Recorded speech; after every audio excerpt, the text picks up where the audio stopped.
Hello साथियों, आप सभी का स्वागत है आपके अपने YouTube चैनल में। इस वीडियो में हम लोग बात करने वाले हैं वज्र गुणन विधि के बारे में। दो चर वाले रैखिक समीकरण युग्म को हल करने की एक विधि है वज्र गुणन विधि, ठीक है, जिसके द्वारा हम लोग दो चर वाले रैखिक समीकरण युग्म के हल प्राप्त कर सकते हैं। वज्र गुणन विधि एक फॉर्मूला के रूप में होता है। तो सबसे पहले हम लोग फॉर्मूला का निर्माण करना सीखेंगे कि कैसे फॉर्मूला इसका बनता है। उसके पश्चात इस मेथड के द्वारा जो दिए गए सवाल हैं उसको सॉल्व हम लोग करेंगे। क्लियर है? देखिए, सबसे पहले हम लोग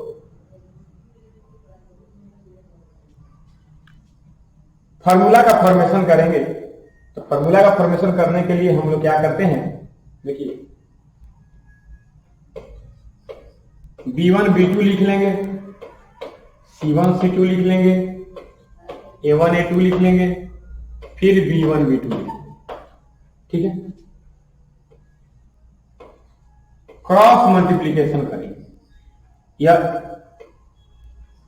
ठीक है x, फिर इसका क्रॉस मल्टीप्लीकेशन करेंगे, यहां पे लिखेंगे y, फिर इसका मल्टीप्लीकेशन करेंगे, क्रॉस मल्टीप्लीकेशन, इसका लिखेंगे 1।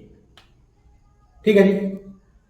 अब देखिए x अगर अंश हो जाए तो पहले इसको गुना करके B1 C2 माइनस हो जाता है B2 C1, फिर बराबर अगर y अंश हो जाए तो पहले इसको गुना कर लेते हैं C1 A2 minus C2 A1, फिर बराबर 1 अंश हो जाए तो बटा में इसको गुना कर लेते हैं पहले A1 B2, अब माइनस कर लेते हैं A2 B1। क्लियर है? इसी फॉर्मूला का प्रयोग करके हम लोग को सवाल को सॉल्व करना है। ठीक है, और कैसे करना है वही हम लोग समझते हैं। यदि x का मान निकालना है तो इसको जो है इस अनुपात को और इस अनुपात को बराबर कर देंगे, तब x का वैल्यू हो जाएगा B1 C2 minus B2 C1 बटा A1 B2 minus A2 B1 हो जाएगा। ठीक है, और इसी तरह y का मान हो जाएगा, तो y का मान निकालने के लिए हम लोग क्या करेंगे, इसको इसके बराबर कर लेंगे। इसको अगर क्रॉस करेंगे तो y का मान हो जाएगा C1 A2 minus C2 A1 बटा में हो जाएगा A1 B2 minus A2 B1। Clear है? अब ध्यान पूर्वक देखिए, अब हम लोग को इससे कोई मतलब नहीं है, इसको हम लोग हटा देते हैं। फॉर्मूला से मतलब है कि फॉर्मूला क्या होता है, ये बात जान लीजिए। ठीक है, अब सवाल को हम लोग सॉल्व करेंगे। देखिए कैसे सवाल को सॉल्व किया जाता है, ये ध्यान पूर्वक देखिए।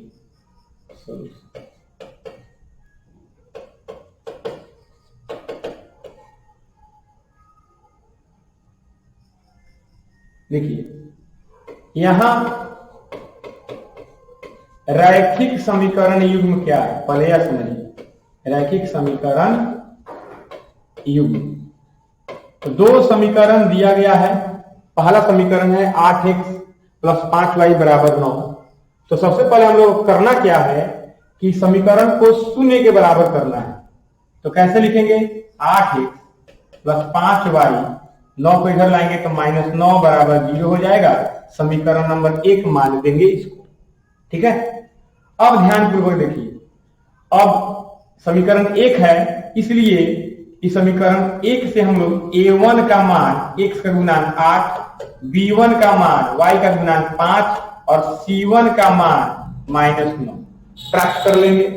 क्लियर?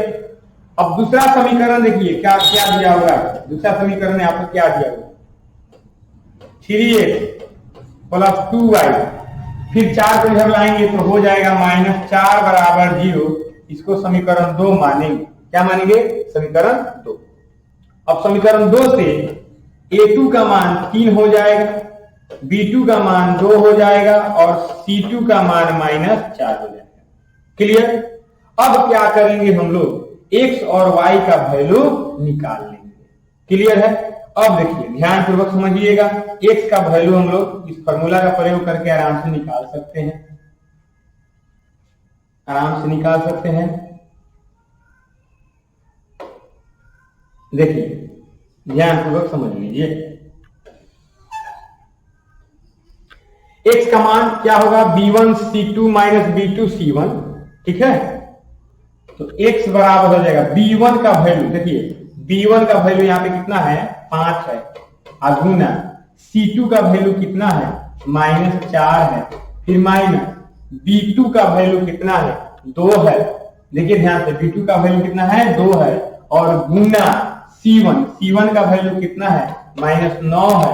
अब बटा में क्या होगा जी, बटा में A1B2 - A2B1। ठीक है, तो A1 और B2 का मान गुना में करके लिखेंगे, तो A1 का मान 8 है, अगुना B2 का मान 2 है, माइनस A2 का मान कितना है, 3 है, अगुना B1 का मान कितना है, 5 है। अब इसको सॉल्व करेंगे तो आराम से आंसर निकल जाएगा। क्या निकलेगा, 5 में गुना करेंगे -4 से तो -20 हो जाएगा जी। अब माइनस माइनस प्लस, गुना 18 हो जाता है। अब बाटा में 8 दूनी 16, -3 बचे 15। अब बताइए 18 में से घटाएंगे 20 को तो -2 हो जाएगा। अब बाटा में 16 में से घटाएंगे 15 को तो 1 हो जाएगा। तो x का मान कितना आ गया, -2 आ गया। क्लियर। अब बताइए यहाँ किसी को कोई दिक्कत। अब क्या करेंगे, y का वैल्यू निकालेंगे। y का वैल्यू निकालने के लिए क्या करेंगे, y का फॉर्मूला का प्रयोग करेंगे। ठीक है जी। अब देखिए यहाँ पे y का वैल्यू हम लोग निकाल लेते हैं इस फॉर्मूला का प्रयोग करके। देखिए C1 A2, तो C1 का मान -9 अगुना A2 का मान कितना है, 3 है, फिर माइनस C2 का मान है -4 अगुना A1 का मान कितना है बताइएगा, 8 है।